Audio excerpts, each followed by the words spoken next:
Cześć, mam na imię Agnieszka i korzystając z darów tego pięknego dnia, z tego miejsca, chciałam Wam opowiedzieć nieco o biżuterii z koralików, którą tworzę od kilku lat, teraz pod szyldem Splotów Mocy. Praca z koralikami to taka technika rękodzielnicza, która występuje od dawien dawna w wielu kulturach na całym świecie, w różnych rdzennych społecznościach. Do mnie osobiście trafiła w kontekście duchowych przekazów Indian, Ameryki Północnej i Południowej. Z koralików tworzy się tam głównie biżuterię, zarówno taką codziennego użytku, jak i taką przeznaczoną na bardzo specjalne okazje. Koralikami obrabia się także różne przedmioty ceremonialne, jak grzechotki, pióra, pojemniki na zioła lecznicze, a także pasy, opaski, mokasyny, czy nawet spódnice ślubne, także spektrum możliwości jest tutaj nieograniczone, zarówno pod względem samych rodzajów wyrobów, jak i wzorów, które można stworzyć i wykorzystać. Samo wzornictwo i jego wielopokoleniowe znaczenia są tutaj osobnym tematem, w który nie będę się zgłębiać, bo tak jak wiele jest na świecie kosmogonii, tak wiele jest też możliwych interpretacji różnych uniwersalnych symboli i dla mnie to się zawsze sprowadza przede wszystkim do rezonansu między konkretną osobą i jej życiowym momentem, a samym wzorem i jego wibracją. Dlatego też może skupię się bardziej na tym, czym ta technika jest dla mnie i jak splata się z moim życiem, z moim potencjałem i obszarami moich fascynacji.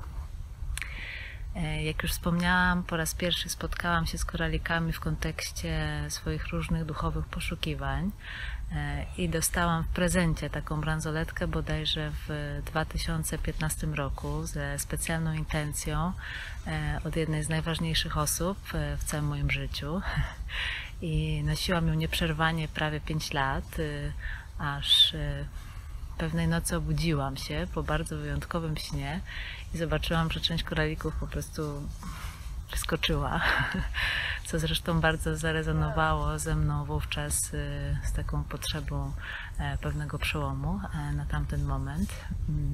Była to taka piękna synchronizacja i w każdym razie, mimo że te koralikowe cuda jakoś oczarowały mnie od razu, to nie było tak, że od razu postanowiłam się tym zająć. Byłam raczej wtedy skupiona na swoich wewnętrznych procesach i transformacjach, aż pewnego razu rano po całonocnej ceremonii podeszła do mnie moja znajoma i wręczyła mi takie zawiniątko, a w nim nici, koraliki oraz takie specjalne krosno, które do tej pory notabene mi towarzyszy, bo nawet właściwie jest już kawałkiem mnie. No i dała mi je i powiedziała: słuchaj, spróbuj, może Ci się spodoba, a jak nie, to mi po prostu oddasz. Okej. No to spróbowałam i wpadłam po uszy. Po prostu zakochałam się w tej technice przy pierwszym podejściu i jakby stało się dla mnie jasne, że skoro na dodatek przyszła do mnie sama, to znaczy, że jesteśmy sobie pisane. Tak? I od tego czasu minęło już prawie 7 lat i sama jestem zdumiona, jak obserwuję, ile w tym czasie dokonało się rewolucji i we mnie, i w tym, jakie wzory do mnie przychodzą, bo też w miarę upływu lat i mojej ewolucji jakby coraz więcej między tymi splotami moich wglądów, doświadczeń i powiedzmy zakresów wewnętrznej przytomności.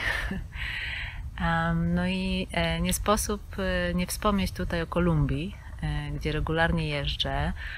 To jest takie moje miejsce mocy, gdzie przeszłam wiele swoich inicjacji w kontekście tradycji obu Ameryk, tej południowej, z serca amazońskiej dżungli, jak i północnej, z linii przekazu Indian Lakota, którzy do Kolumbii przyjeżdżają i tworzą tam przestrzenie materializacji starej przepowiedni o zjednoczeniu Orła Północy z Kondorem Południa. Ale nie o tym teraz.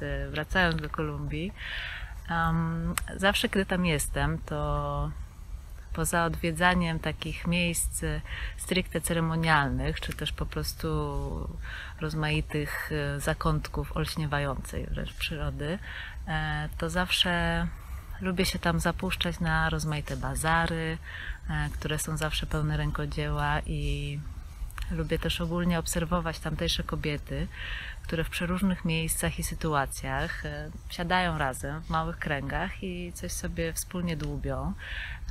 Czy to skubią igiełki na kadzidła, czy obierają owoce, czy segregują ziarna, czy właśnie siedzą i tkają różne rzeczy. A jakie rzeczy, to jakby lista się tu nie kończy, bo w Kolumbii pełno wszelkiego rodzaju toreb, woreczków, koszyczków, czy właśnie biżuterii. No i Kolumbia to także zupełnie inna wibracja, jeśli chodzi o kolory, bo tam ludzie nie boją się żywych i jaskrawych barw. Ta natura też tam jest taka soczysta i taka wyrazista. Wszędzie tak czuć i też widać taką wibrację pulsującego życia, tak? I siłą rzeczy stragany z rękodziełem to też takie żywe kalejdoskopy, i koralikowe wyroby z Kolumbii właśnie z taką estetyką się kojarzą. Ale ja sama lubię też takie wyraziste kolory, aczkolwiek w swoich projektach szukam też innych sposobów na wplecenie tego potencjału w takie jednak swoiste europejskie realia i gęstości, więc nie trzymam się tu kurczowo źródłowej tradycji, bo jednak każdy z nas jest jakiś i czym innym emanuje, więc nie wszystko musi zawsze być takie jak z dziada pradziada w innej kulturze. Tym niemniej mam do tych źródłowych przekazów olbrzymi szacunek i podziw. Staram się czerpać z tego jakby na innym poziomie, bo w gruncie rzeczy tam wcale nie chodzi o same te wyroby, jakie one są formalnie. Z jednej strony są to oczywiście przedmioty, które zresztą z energetycznego punktu widzenia są zupełnie inne niż te, które schodzą z taśm produkcyjnych, bo jednak stoi za nimi żywa osoba ze swoją historią, ze swoją wibracją oraz intencją, z jaką coś dla kogoś robi. Ale też sęk w tym, że jakby sam ten proces rękodzielniczy jest tutaj sekretem, bo to jest takie narzędzie prowadzenia i zachowania wewnętrznej harmonii, bo robiąc coś rękami udrażnia się nagromadzone emocje, transformuje się je i przeplata w jakieś namacalne piękno, w jakąś realną wartość, która może potem czyjeś życie wspierać. I to jest piękne. I to jest też takie odwracanie uwagi od własnego umysłu, od rozmaitych takich mentalnych trosk i kołowrotków, bo jak za bardzo na przykład się zapuścisz w jakąś męczącą cię historię, to albo się pomylisz we wzorze, albo coś ci się poplącze i jakby sytuacja się psuje, a jak utrzymasz uważność, to te płynące za twoją intencją ręce zakotwiczą cię niejako w chwili obecnej, czyli tej, w której ten akurat dramat się nie odbywa, tej, w której powołujesz do życia jakiś przedmiot, który będzie komuś służył, który będzie żył swoim życiem, który będzie niósł w sobie tę magię twojego momentum, tej właśnie chwili. I wiecie, to są wbrew pozorom bardzo mocne rzeczy i w rdzennych społecznościach zawsze się też podkreślało, że na przykład esencją kobiecości jest moc kreacji i nie chodzi tu wcale tylko o rodzenie dzieci, ale właśnie też o taką dbałość o zaplatanie różnych wątków własnej rzeczywistości w taki sposób, żeby nie tworzyć chaosu, supłów, poplątania, niedbałości itd., tylko żeby jednak ćwiczyć się w obecności i przytomności tego, jakie wzorce powielamy i co wnosimy do życia swojego i innych. No a wisienką na torcie jest tutaj sama świadoma praca z intencją jako taką, która ma wielką moc sprawczą. No i też taki wymiar wręcz dywinacyjny takiego procesu tworzenia czegoś dla kogoś, tak? Dla jego takiej personalnej przestrzeni. No i ja na przykład wychodzę z założenia, że tak jak nie ma dwóch identycznych momentów w życiu, w tej takiej bezkresnej mozaice życiowych sytuacji i ludzkich obecności, tak nie może być dwóch identycznych bransoletek, tak? Zawsze jest coś inaczej, mniej lub bardziej, ale jednak inaczej, więc dwie bransoletki nie mogą być jakby takie same. I pracuję przy tym jakby na dwa sposoby.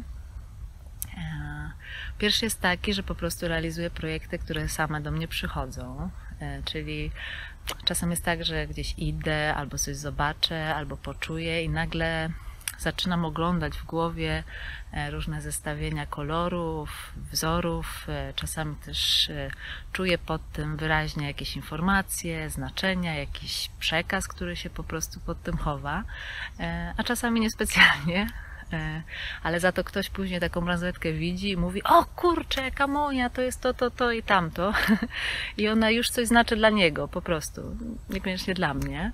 I to się też już zdarzyło wiele razy. No a drugi sposób jest taki, że ktoś zwraca się do mnie z prośbą o bransoletkę, taką specjalną, osobistą, czy to dla siebie, czy dla kogoś bliskiego. No i to jest wtedy największa frajda dla mnie, bo robienie bransoletki konkretnie komuś nie tylko jakby koncentruje moje pole energetyczne na tej osobie, ale też nawiązuje się taka niewypowiedziana relacja, z której wynikają przeróżne perełki, które by inaczej nie powstały, tak? No i zdarza się przy tym, że w takim procesie korzystam na przykład z wahadełka, żeby doprecyzować chociażby jakieś kolorystyczne niuanse, ale czasem muszę z tym posiedzieć, nie wiem, tydzień, dwa, czasem dłużej, zanim przyjdzie dobry moment, zanim się pojawi to, co się chce pojawić, więc jest wiele możliwości, ale naprawdę zawsze jakoś się w tym spalam i owoc takiego projektu często mnie ekscytuje tak samo jak osobę, dla której powstaje. No i wspominam tutaj głównie o bransoletkach, bo to jest taka moja ulubiona forma ekspresji w tym temacie. Mimo że robię też kolczyki, czy też oplatam różne przedmioty w takie koralikowe ubranka, bo bransoletka jest na nadgarstku, a nadgarstek jest jednym z najbardziej specjalnych punktów energetycznych w ciele. Jest trochę taką bramą do naszego systemu. A poza tym to takie miejsce, na które stale mimochodem zerkamy, więc jeśli umieścimy tam coś, co fajnie świeci, co fajnie wibruje i stanowi dla nas ważny symbol w jakiejś kwestii, to mamy taki bonus, że bezwysiłkowo instalujemy sobie jakby nowe oprogramowanie i częstotliwości do swojej podświadomości, więc tutaj także możliwości są niezliczone i bardzo, bardzo fascynujące. Ja na przykład swoje, te, które mam teraz, założyłam w jednym momencie, ponad 2 lata temu. One wyglądają w taki sposób. Teraz zaszło słońce, one się tak opalizują w słońcu. I pamiętam, że zakładałam je, nie wiedząc jeszcze wtedy dokładnie, co nowego wchodzi w moje życie. Niedługo potem się okazało i rzeczywiście była to radykalna zmiana wszystkiego. No ale tak jak je założyłam, tak są i czuję, że nadal ze mną rezonują, nadal ze mną pracują i przyjdzie moment, że albo ja uznam, że czas je zmienić, albo któraś sama niespodziewanie pęknie, czy coś jej się stanie, tak na znak domknięcia jakiegoś procesu. No i to jest w ogóle cała biblioteka historii odnośnie tego, komu i w jakich okolicznościach coś się wydarzyło. Za długo, żeby opowiadać. W każdym razie to nigdy nie są przypadkowe sytuacje i dla mnie osobiście są tylko potwierdzeniem tego, że te połączenia i informacje, które ja na swój sposób jakoś tam postrzegam, rzeczywiście funkcjonują i mają swoje przełożenie na ten poziom fizyczny. No ale żeby już nie przedłużać, dodam tylko, że jeżeli kusiłaby Was taka możliwość sprawienia sobie takiej bransoletki, to oczywiście serdecznie zapraszam. I możecie napisać do mnie maila albo wiadomość na Facebooku czy Instagramie. Wszystkie linki i namiary będą jakoś podpięte do tego nagrania. Tam również macie możliwość przejrzenia archiwum moich dotychczasowych prac, bo tak jak mówiłam, takich samych dwa razy nie robię, to nie jest jakiś katalog. No i z mojej strony to tyle. Mam nadzieję, że poznamy się bliżej. Życzę Wam pięknego dnia w słońcu wewnątrz, blisko siebie. Hej!